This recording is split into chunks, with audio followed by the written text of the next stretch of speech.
Thank you for turning to page 121. Welcome back to page 121. Today we're going to talk about an old favorite of mine especially, Dragon Magazine, a monthly offering from TSR for many, many years. I'm going to go a little bit into the history of the magazine, what it was, what it offered, and why it was so important to us during the height of the D&D craze. Okay, all right, here we go. First off, you're saying, hey, wait a minute, that's issue 45, not issue number 1. What you doing? Well, I don't own issue 41 or issue number 1. 45 is the oldest Dragon magazine I own. It's from about 1979. Dragon magazine itself began publication in 1976. There was a strategic review magazine prior to this by TSR, but Dragon started in 76 and went for 359 issues. The last issue was printed in September of 2007. It then moved to an online offering through 4th edition, which continued through 2013, but ceased publishing in 2013 with issue number 430.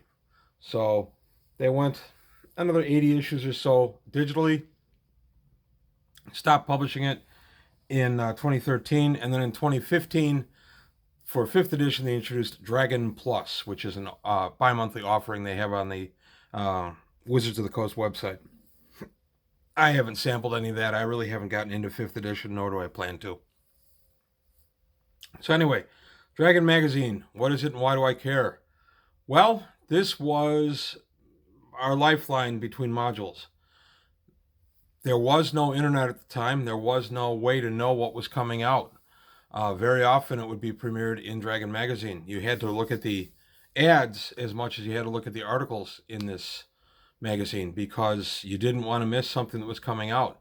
There are many things that I didn't know about until they first appeared. My first Gore the Rogue story, my first introduction to Gore the Rogue, was in Dragon 100 at Moonset Comes Black Cat, a short story by Gary Gygax. And reading the intro to that, Gygax talks about his 2 published novels that I had somehow missed. I was incredibly active with D&D, still am, but I was really active with it in 85, and I couldn't believe I missed them. Finished reading the short story in Dragon 100, literally jumped in the car, drove out, and found the novels. So Dragon Magazine offered all kinds of stuff. They would give you different articles for different creatures. They would offer new monsters, tips to design your own dungeon, 3 new NPC classes in this issue, and how to write gaming articles. Some very useful stuff came out of Dragon.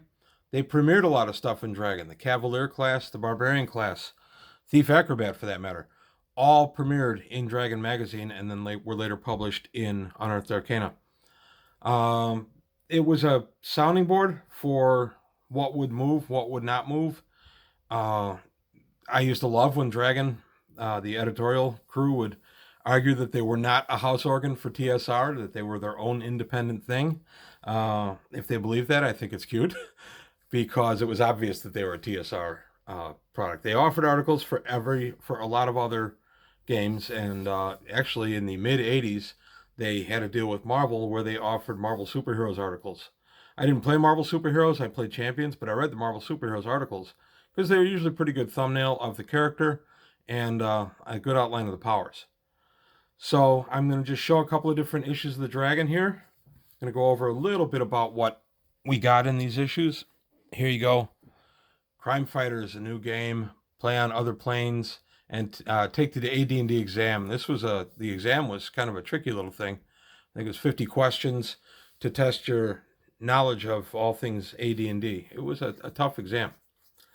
A few more covers I want to show. The amazing thing was they published this magazine for the longest darn time with just the 3 little headlines up there and nothing else. No articles screaming out at you, no headlines screaming out at you across the artwork talking about what was in the issue to try to drag you in. This was a different day. Because it was the Dragon magazine that was published by TSR, we all knew about it. I didn't really need to know what was in the issue. It was the new issue of Dragon, I'd buy it, and off I'd go. So inside we had a lot of offerings from Jim Ward, Gary Gygax, Len Lakofka, all the luminaries of early D&D, and a lot of their insight, a lot of new ideas. Gary Gygax would offer new spells and new character classes in here very often, and sometimes would pretend that it would be, he hoped that the publisher down the line would allow him to do X, Y, or Z in the magazine. Again, isn't that cute? Just to look at another cover, just so we don't get bored. The layout was pretty standard.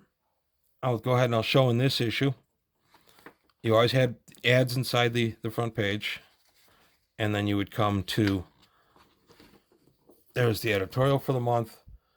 And then some Dragon Rumblings. There were letters every month in this one. This issue is from May of '82. And then the table of contents of what was in here and why we should care. In fact, monster cards on page 51. I did a video on those not too long ago. They're talked about in here. New Aid, monster cards. So, here's a breakdown of all the monster cards. So if you saw my video on the monster cards, you know I was a huge fan of these in '82. I used the heck out of them. I don't really use them anymore, although I'll always hang on to them.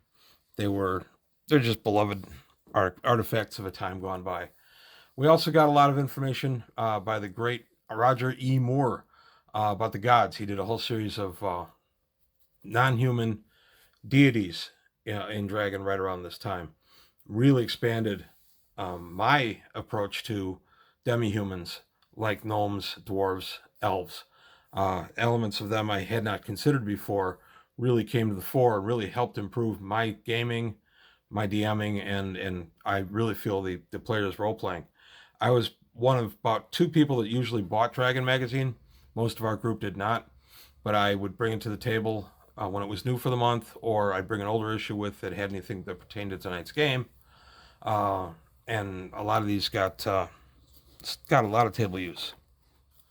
Now we come to a less great time in Dragon Magazine.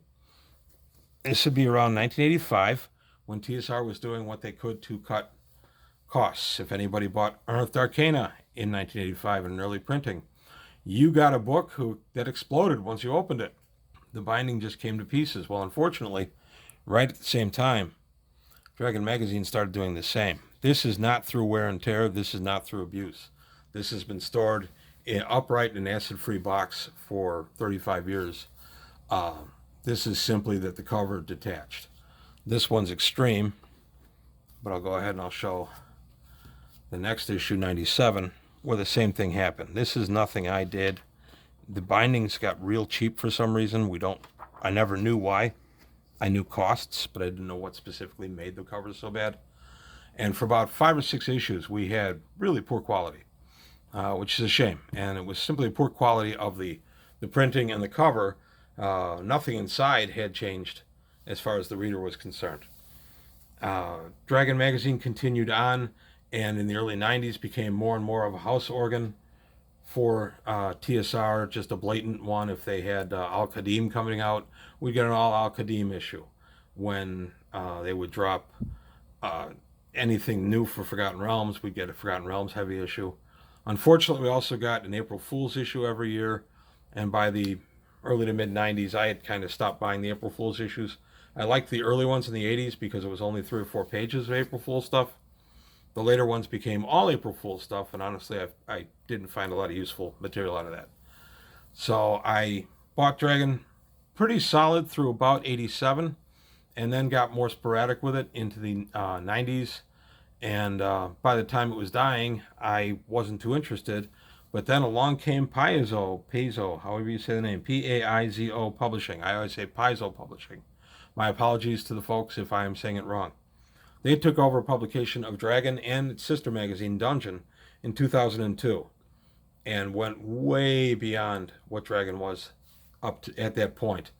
They improved it a great deal. The articles got better. The editorial, or the editorial board, whatever you want to call it, got much better. The magazine improved greatly. It was supporting 3rd edition, and with 3rd edition, they did adventure paths, which crossed over between Dragon and Dungeon magazine. I'll do a blurb on that, or a video on that down the line. because those were Greyhawk, and expanded some of the Greyhawk stuff tremendously. If you want to learn about the Sons of Cayuse, Age of Worms is definitely the place for you to go. So those were really good issues.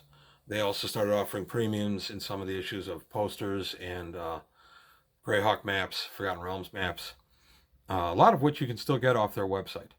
So that's really about all I have to say about Dragon. I'm sad that it's gone. It was definitely a product of a bygone era. Just a product I loved and looked forward to every month. Did a article or a video on Challenge Magazine not too long ago, and with Dragon Magazine and Challenge Magazine, those are the two magazines I looked forward to every month. I'd snatch them up and I'd sit down and read them first chance I had. Just a ton of information. Like I said, Dragon, you even had to look at all the ads because the ads might be for something forthcoming you didn't know about. So, Dragon Magazine, I love you. Future videos, I'm going to go a little bit more into some of the detailed articles that they put in Dragon Magazine and some of the stuff that they previewed for Unearthed Arcana before that book was published in '85. So that's all I've got to say about Dragon Magazine for today. Thank you for tuning in. If you have any comments, please leave them below. And if you like the video, please like and subscribe. And I'll see you next time on page 121. Well, that closes the book on another episode of page 121. Please leave your comments below, and if you enjoyed what you saw, go ahead and hit the like button and subscribe to the channel.